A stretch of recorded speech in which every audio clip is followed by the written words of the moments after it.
Hello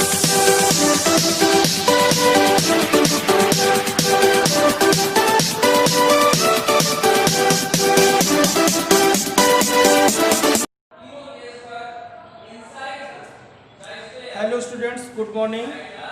welcome to SPIC J2 online classes. इसके पिछले video में हमने इस चैप्टर्स के कई सारे डेरिवेशंस कंप्लीट कर चुके हैं और ये लास्ट डेरिवेशन होगा। विस्थापन विधि द्वारा लेंस की फोकस दूरी ज्ञात करना, अर्थात उत्तल लेंस की फोकस दूरी विस्थापन विधि द्वारा हम कैसे ज्ञात कर सकते हैं। तो देखिए, यहाँ पर दो पिन है, एक O डैश और दूसरी S डैश। दो पिन O डैश और S डैश हैं। एक पिन O डैश वस्तु का कार्य कर रही है और दूसरी पिन S डैश प्रतिबिंब का कार्य कर रही है।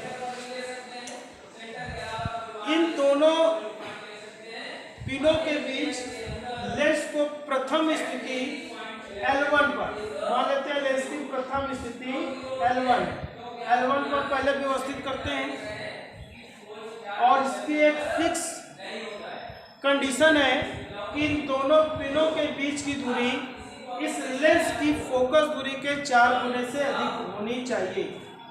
यानी दोनों पिनों के बीच की दूरी हमने क्या मान रखी है, A, तो हम कह सकते हैं A is greater than 4F, यानी इस लेंस की फोकस दूरी के 4 गुने से सदैव अधिक होनी चाहिए। ये इसकी शर्त है।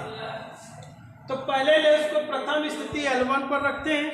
तो जब लेंस को प्रथम स्थिति L1 पर रखते हैं और U दूरी पर वस्तु O डैश रखी है, तो इसका जो प्रतिबिंब लेंस L1 के द्वारा प्राप्त होता है, तो सिचुएशन देख रहे हैं I डैश, प्रतिबिंब I डैश है जिसकी लेंस L1 से दूरी V है और इस प्रतिबिंब I डैश को हमने पहला प्रतिबिंब मान रखा I1। जब इस लेंस को विस्थापित करके D दूरी विस्थापित करके हम L2 स्थिति पर लाते हैं, ये L2 स्थिति है लेंस की, D दूरी विस्थापित करके L2 स्थिति पर लाते हैं, तो इस वस्तु O डैश का प्रतिबिंब हमारा I डैश प्राप्त होता है जिसकी लंबाई हमने I2 मान रखी है। दूसरे कंडीशन का प्रतिबिंब है, इसलिए इसकी लंबाई को हम I2 से डिनोट करेंगे। तो यहाँ पर देख रहे हैं इस लेंस से L2 स्थिति से वस्तु पिन O डैश की दूरी V और प्रतिबिंब पिन S डैश की दूरी U है। यहाँ पर लेंस में दो स्थितियों के बीच की दूरी D फाइंड आउट करेंगे और दोनों पिनों के बीच की दूरी A की वैल्यू फाइंड आउट करेंगे। तो यहाँ पर देखिए लेंस, इसमें दोनों पिनों के बीच की दूरी O डैश और S डैश के बीच की दूरी कितनी है, A। तो अगर हम A की वैल्यू प्राप्त करें तो A is equal to V plus U। देखिए यहाँ से इस लेंस की स्थिति प्रथम स्थिति से S डैश की दूरी V और O डैश की दूरी U है, तो दोनों पिनों के बीच की दूरी A बराबर हमको प्राप्त होगी V plus U from figure, समीकरण नंबर फर्स्ट। और लेंस को D दूरी विस्थापित करते हैं जिसमें D कहलाता है लेंस की दो स्थितियों के बीच की दूरी। तो D बराबर देखिए हमारी वैल्यू प्राप्त होगी V में अगर हम U को घटा दें तो आ जाएगा V माइनस U, समीकरण नंबर सेकेंड होगा। समीकरण 1 और समीकरण नंबर 2 को सॉल्व करें। देखें एक बार अगर हम इन दोनों को जोड़ दें तो D की वैल्यू मिल जाएगी और एक बार इन दोनों समीकरणों को अगर हम घटा दें तो U की वैल्यू मिल जाएगी। तो समीकरण 1 और 2 को हल करने पर, जब हम हल करेंगे दोनों समीकरणों को अगर हम जोड़ देते हैं तो V इक्वल टू मिलेगा A प्लस D/2 और एक बार इन दोनों समीकरणों को अगर हम घटा दें तो U इक्वल टू मिलेगा A माइनस D/2। अब लेंस समीकरण आप जानते हैं 1/F equal to 1/V minus 1/U। अब इस समीकरण में U और V की वैल्यू चिन्ह सहित प्रयोग करते हैं तो v की वैल्यू पॉजिटिव चिन्ह के साथ रखेंगे और u की ये वैल्यू निगेटिव चिन्ह के साथ रखेंगे। तो लेंस की फोकस दूरी 1/f equal to 1/a plus d/2 minus 1/a minus d/2 ऋण चिन्ह के साथ रखेंगे तो ये साइन पॉजिटिव हो जाएगा। 2 देख रहे हैं ऊपर चला जाएगा तो 1/f equal to 2/a plus d plus 2/a minus D.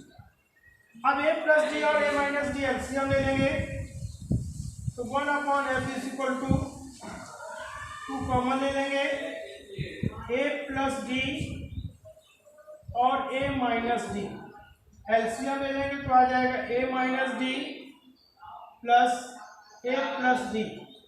देखो d से d कैंसिल हो जाएगा a plus a 2a into 2 का मल्टीप्लाई करेंगे तो 1/f equal to 4a upon इसको हम लिख सकते हैं a square minus d square अर्थात f equal to a square minus d square upon 4a समीकरण प्राप्त होगा।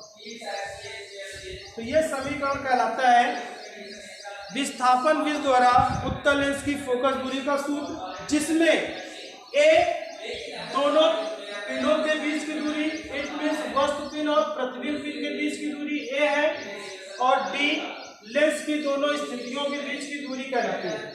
तो f equal to a square minus d square upon 4a। अब देखिए वस्तु की लंबाई इसमें से पूछी जाती है तो वस्तु की लंबाई क्या होगी? तो वस्तु की लंबाई प्राप्त करने के लिए लेंस की प्रथम स्थिति L1 के लिए यानी प्रथम आवर्धन जिसे हम लोग कह सकते हैं, तो लेंस की प्रथम स्थिति पर अगर हम आवर्धन प्राप्त करें तो आप जानते हैं कि आवर्धन लेंस का रेखीय आवर्धन m बराबर I/o यानी प्रतिबिंब की लंबाई और वस्तु की लंबाई के अनुपात को रेखीय आवर्धन कहते हैं और I/o बराबर होता है v/u। तो यहाँ पर देखिए प्रथम स्थिति के लिए लंबाई प्रतिबिंब की कितनी I1 और वस्तु की लंबाई को o डैश या o कह सकते हैं। तो I1/o is equal to v/u, प्रतिबिंब की दूरी v और वस्तु की दूरी u है। समीकरण नंबर 1, लेंस की द्वितीय स्थिति के लिए या द्वितीय स्थिति पर हम लिख सकते हैं I2/o यानी दूसरे प्रतिबिंब की लंबाई बटे वस्तु की लंबाई बराबर u/v हो जाएगा। तो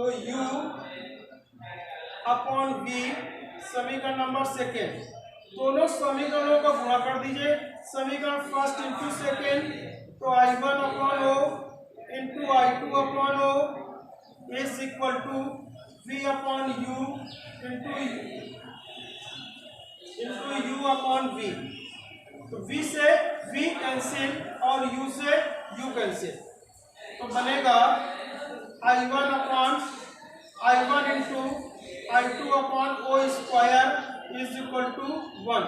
क्रॉस मल्टीप्लाई करेंगे o square is equal to I1 into I2 अर्थात वस्तु की लंबाई o बराबर √I1 इंटू I2, जहां o वस्तु की लंबाई है, I1 पहले स्थिति में प्रतिबिंब की लंबाई, I2 दूसरी स्थिति में प्रतिबिंब की लंबाई कहलाती है।